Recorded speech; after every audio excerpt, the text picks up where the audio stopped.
Ceci est la troisième vidéo d'une série de 3 dans la playlist qui concerne les rappels sur les caractéristiques graphiques d'une fonction. On va voir ici comment dresser le tableau de signes à partir du graphe de la fonction. Une fonction est positive en x si l'image de x est strictement plus grande que 0. Une fonction est nulle en x si l'image de x vaut 0. Et une fonction est négative en x si l'image de ce x est plus petite que 0. Quand on a résolu des inéquations à partir d'un tableau de signes, eh bien justement, on a appris à faire un tableau de signes à partir de l'expression de la fonction. Ici, on nous demande de faire le tableau de signes, mais à partir du graphe de la fonction. C'est normalement beaucoup plus facile en fait. On va devoir regarder le graphique de la fonction et dire dans quelle zone elle est au-dessus de l'axe des x, autrement dit avec des valeurs positives, en dessous de l'axe des x, autrement dit avec des valeurs négatives, ou sur l'axe des x, c'est-à-dire avec des valeurs nulles. On va donc dresser un tableau et sur la première ligne, la ligne des x, on va devoir mettre les x importants. Les x importants dans un tableau de signes sont les zéros ou racines de la fonction, c'est-à-dire les endroits où elle vaut 0, et les points de rupture, donc les valeurs de x où il faut relever son crayon quand on dessine le graphe. Voyons un premier exemple. La fonction qui est dessinée ici est de temps en temps en dessous de l'axe, de temps en temps elle passe sur l'axe des x et parfois elle est au-dessus de l'axe des x. Les images sont donc soit négatives quand on est en dessous de l'axe des x, soit nulles quand on passe sur l'axe des x, soit positives quand le graphe se trouve au-dessus de l'axe des x. Les valeurs qu'il faut mettre dans la première ligne du tableau sont, on l'a dit, les zéros de la fonction, les racines. Donc ici, il y a moins 4 et 0. Et les endroits où on doit relever son crayon, les points de rupture. Ici, il n'y a pas vraiment de point de rupture. On voit que pour commencer le graphe, en fait, on devrait aller à x qui vaut moins l'infini. Et pour terminer le graphe, on devrait aller jusqu'à x qui vaut plus l'infini, parce qu'en fait, il n'y a pas de point d'arrêt dans cette fonction. Elle continue indéfiniment vers la gauche, vers le bas, ou vers la droite, vers le haut. Dans la première ligne du tableau, on va donc mettre moins l'infini, moins 4, 0 et plus l'infini.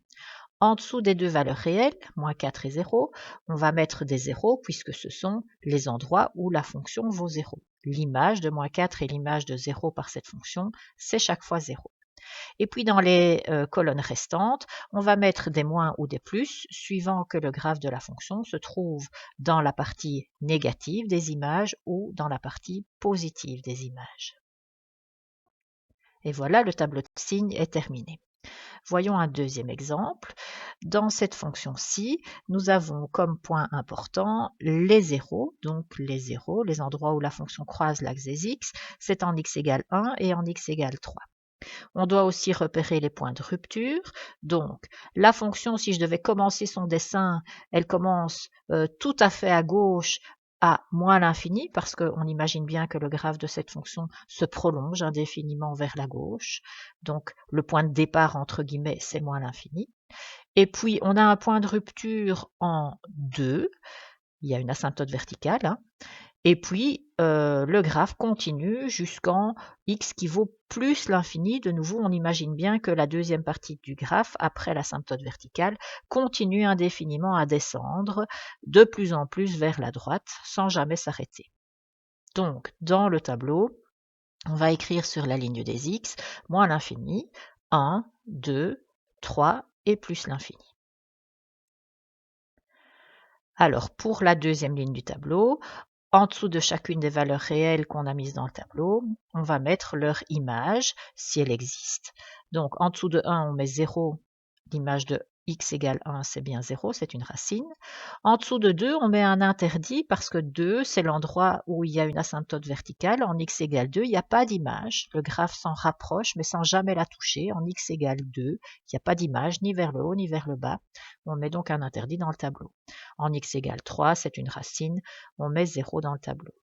Et puis, on remplit les colonnes restantes avec le bon signe. Donc, on est dans les positifs au tout début du graphique. Après la première racine, après x égale 1, donc on passe dans les négatifs.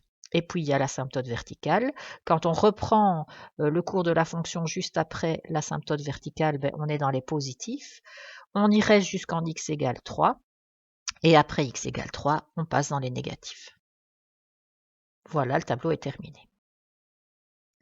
Ceci termine la série de 3 vidéos sur les caractéristiques d'une fonction à partir des graphiques.